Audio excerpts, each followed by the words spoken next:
نادیا یکی از رقصنده ها و هنرپیشه های شناخته شده پیش از انقلاب بود که زندگی پرفراز و نشیبی را پشت سر گذاشت. وقتی خانم نادیا برای اجرا با شلوارک روی صحنه رفته بود، چه اتفاقی برای او رخ داد؟ در این ویدیو سفری خواهیم داشت به زندگی او، از آن اتفاق تلخ در صحنه اجرا تا ماجرای طلاق و ازدواجش.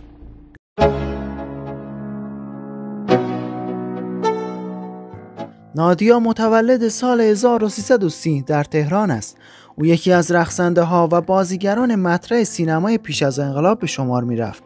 نادیا در دهه 40 و 50 در بسیاری از فیلم های سینمایی حضور داشت و با اجرای رقص و نقش آفرینی در این آثار شناخته شد. او با تلاش و سختی‌های فراوان در مسیر هنریش توانست به جایگاه بالایی برسد و نام خود را در میان هنرمندان آن دوران ثبت کند. خانم نادیا در گفتگویی درباره چگونگی ورودش به عرصه هنر گفته: اول از همه باید بگم که در آن زمان ورود به کار هنری بسیار سخت بود. سینما رو که اصلا باید فراموش می‌کردی، چون خیلی مهم بود و هر کس نمی‌توانست وارد آن شود. من کارم را در تئاتر باربد شروع کردم، چون از بچگی علاقه زیادی به هنرپیشگی داشتم. در ابتدا به بازیگری علاقه‌مند بودم و بعد هم به رقص هندی. خلاصه توسط یکی از دوستانم که او هم آشنایی در تئاتر باربد داشت، شرایطی فراهم شد. یادم وقتی با دوستم نشسته بودم و از آرزوهایم میگفتم، برایش گفتم که خیلی دوست دارم هنرپیشه بشم، هنرپیشه بزرگی که اسمش معروف باشد. همانجا دوستم گفت که دوستی در تئاتر باربد دارد و میتواند من را پیش او ببرد. از شنیدن این حرف خیلی خوشحال شدم و از او خواهش کردم که این موضوع را به هیچ کس، مخصوصا به پدر و مادرم، نگوید. به او گفتم من این کار را میکنم، اما یادت باشه کسی نباید باخبر شود. او هم قول داد که چیزی به کسی نگوید و گفت در اولین فرصت با دوستش تماس میگیرد تا من را به تئاتر باربد ببرد.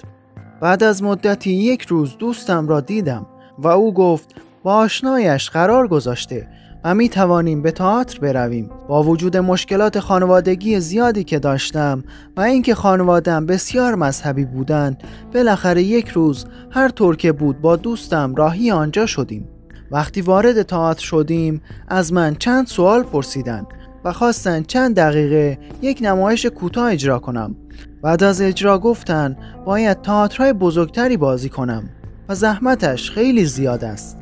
همانجا کمی فکر کردم و نمیدانم چطور شد که ناگهان از دهنم پرید و گفتم من رقص را دوست دارم و در رقص هم مهارت دارم. آنها گفتن می توانی همین حالا امتحان کنی؟ من هم جواب دادم که رقص هندی بلدم. یک آهنگ هندی پخش کردند و از من خواستم برقصم. وقتی رقصیدم از اجرای من خوششان آمد. همین شد که تصمیم گرفتم روی رقص تمرکز کنم و این مسیر را ادامه بدهم. وقتی از خانم نادیا سوال شد که چرا با وجود توانایی در بازیگری رقص را انتخاب کرده و بازیگری را کنار گذاشته، او اینطور پاسخ داد: من خیلی اهل تئاتر و کاباره نبودم. وقت زیادی هم برای سفر و اینور و آنور رفتن نداشتم. به همین دلیل معمولا در تئاترها نقش دوم به من داده میشد. در آن نمایش‌ها خانم اهدی آواز می‌خواند و من لب می‌زدم. اما حقیقت این است که من عاشق رقص بودم. برای رقصیدن هیچ وقت آموزش ندیدم و خودم استاد خودم بودم. علاقه شخصی و پشتکارم باعث شد مسیرم را پیدا کنم. حدود 14 یا 15 ساله بودم که یک شانس بزرگ نصیبم شد. برای رقص به دربار دعوت شدم. وقتی آنجا رفتم رقص هندی اجرا کردم. همانجا بود که فهمیدن علاقه من به رقص بسیار زیاد است. بعد از آن برای 3 ماه به دبی، بحرین و لبنان رفتم. در آنجا همه رقصنده های حرفه‌ای را دیدم، اما هیچ وقت به خودم اجازه ندادم که جلوی آنها برقصم. فقط نشستم و همه فیگورهایشان را یاد گرفتم. وقتی برگشتم کاملتر از قبل شده بودم و حدود 6 یا 7 ماه بعد نام هنری من نادیا شد. در دبی رقصنده‌ای بود به نام نادیا. آن زمان من 14 یا 15 سال بیشتر نداشتم و او حدود 40 یا 45 ساله بود. به او گفتم میخواهم برگردم ایران مثل شما برقصم و حتی اسم شما را هم روی خودم بذارم. او خندید، منو بوسید و یک دست لباس هم به من هدیه داد، لباسی که برای من خیلی بزرگ و کوتاه بود. به ایران برگشتم و حدود 6 ماه در خانه تمرین می کردم و کم کم رقص را یاد گرفتم. بعد از آن به تئاتر می رفتم و روی صحنه می رقصیدم. گاهی هم اجراهای خانم جمیله، سمرا و یاسمین را می دیدم و از آنها یاد می گرفتم چون از من جلوتر بودند. در واقع بیشتر رقصم را در همان سفر و تجربه هایم در آنجا یاد گرفتم. وقتی از خانم نادیا درباره مشکلاتی که در دوران رقص و اجراهایش پیش آمد سوال شد، او گفت بله 2 بار برایم موقع رقص مشکل پیش آمد. یکی از آنها هم خنده‌دار بود و هم ناراحت کننده. یک شب قرار بود در کاباره مولن روژ اجرا داشته باشم و به آقای ارباب گفتم امشب میخواهم با شلوار کوتاه بابا کرم برقصم. ایشان ابتدا مخالفت کردند و گفتند ممکن است برایت دردسر شود، اما من اصرار کردم و بالاخره گفتند اگر مشکلی پیش آمد خودت مسئولش هستی. من خیلی خوشحال شدم، غافل از اینکه چه اتفاقی در انتظارم است. وقتی وارد صحنه شدم، درست لحظه‌ای که با شلوارک رقص را شروع کردم، یک شیء بزرگ شبیه شیشه روی صحنه افتاد و پایم را برید. با اینکه خون می آمد مجبور بودم رقصم را ادامه دهم و تا آخرین لحظه با همان وضعیت روی صحنه بودم و اجرا را به پایان رساندم. آن شب واقعا سخت بود، اما توانستم با تمام مشکلات رقصم را کامل انجام دهم. خانم نادیا در ادامه گفته اون زمان کار کردن تو دنیای هنر راحت نبود. برای رقصیدن هم باید جواز داشتیم، جواز رقص، جواز خواندن یا جواز هنرپیشگی. هیچ کدام از ما بدون جواز کار نمی کردیم. اما مسیر رسیدن به شهرت با سختی همراه بود. بالاخره در هر کاری مشکلاتی هست و من سالها هم در فیلم ها بازی کردم و هم رقصیدم. او درباره عشق و ازدواجش هم گفته بله در فضای هنری عاشق شدم. من آن موقع عاشق کیوان بودم. ما عاشق یکدیگر بودیم و با هم ازدواج کردیم. حاصل این ازدواج یک پسر بود، اما بعد از 3 سال از هم جدا شدیم. او به دنبال کار خودش رفت و من هم مسیر هنری را ادامه دادم. کیوان یا ناصر ابراهیم نژاد، خواننده گروه 6 و 8 خانم نادیا، درباره دیدار خود با نادیا گفته زمانی که در کاباره شکوفه نو کار می‌کردم، شبی یک خانم آمد و نامه‌ای روی صحنه پرت کرد.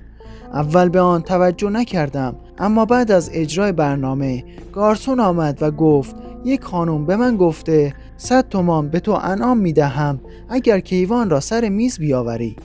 من گفتم من سر میز نمیروم، اما گارسون اصرار کرد. وقتی سر میز رفتم زنی نشسته بود که تا آن لحظه ندیده بودمش. خودش را نادیا معرفی کرد و گفت رقصنده است. مشروب تعارف کرد، گفتم نمی نوشم. سیگار تعارف کرد، گفتم نمی کشم. او خندید و گفت خب می رفتی روزخوان می شدی. از او پرسیدم منظورت از کشاندن من سر میز چیه؟ او گفت برنامه‌ای به او پیشنهاد شده و قرار بود من هم در آن شرکت کنم و آمده بود که اطلاع بدهد. آقای ناصر ابراهیم نژاد در ادامه گفته نادیا به این وسیله با من آشنا شد و عاشق من شده بود. یک روز پیش خانوادم آمد و گفت اگر تا حالا دامن کوتاه می پوشیده از حالا به بعد لباس مناسب می پوشد و اگر من پول نداشته باشم حاضر است کار کند. خانواده من به جای اینکه طرف من را بگیرند طرف نادیا را گرفتند. اون موقع من 20 ساله بودم و خانم نادیا 8 یا 9 سال از من بزرگتر بود. با هم ازدواج کردیم، اما وقتی با هم بودیم دیگر اجازه ندادم که برقصد. در سال 1352 پسرمان به دنیا آمد، ولی 22 یا 23 روز بعد نادیا گفت میخواهد برود و برقصد و ما با هم بحث و جدل کردیم. همین اختلافات باعث شد که بعد از 3 سال زندگی از یکدیگر جدا شویم. در هر صورت قسمت ما اینطور رقم خورد. و اما خانم نادیا درباره ازدواجش با کیوان میگوید در زندگی زناشویی با کیوان هیچ گناهی نداشتم و تا مدتی که او میخواست زن خانه‌دار و مادر خوبی برای بچه‌ام بودم، اما متاسفانه وسوسه‌های اطرافیان زندگی ما را به هم ریخت. آه من کیوان را گرفت و به همین خاطر او هیچگاه در خوانندگی موفق نشد. بعد از انقلاب 57 وقتی رقص ممنوع شد و بسیاری از هنرمندان را ممنوع کار کردند، من هم تحت فشار قرار گرفتم و خواستند بازجوییم کنند. اموالم مصادره شد و برای مدتی در زندان بودم. شایعه شده بود که من محکوم به اعدام شدم، اما چنین چیزی صحت نداشت. در سال 1389 به صورت غیرقانونی همراه پسرم از ایران خارج شدم و پس از ورود دوباره فعالیت‌های هنریم رو با برگزاری کنسرت آغاز کردم، اما در سالهای اخیر کارهای هنری انجام نمی‌دهم. خانم نادیا در پایان گفته من عاشق ایران و ایرانیان هستم و آرزو دارم روزی دوباره به ایران بازگردم. آقای کیوان هم اکنون در تهران ساکن است و به شغل آزاد مشغول است.